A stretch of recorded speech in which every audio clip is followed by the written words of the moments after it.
Welcome to the video. Let's use AI to remove the watermark from a picture. Step 1. Go to the website and sign up for free. If you want to get started with this DALL-E 2.0 AI, click above to watch the tutorial.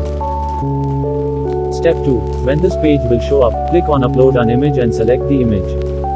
Step 3. Crop the watermark part and select Edit Image.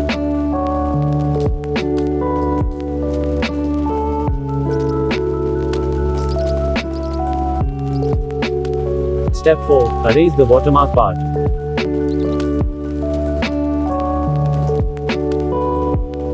Write a space in the text part and click Generate.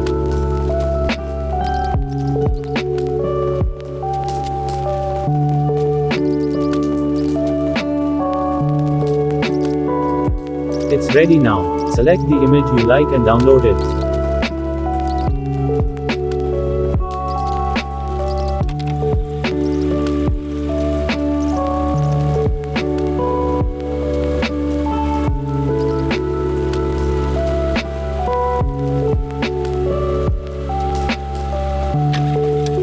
For more informative videos, subscribe to this channel. For anime related stuff, visit my other channel as well.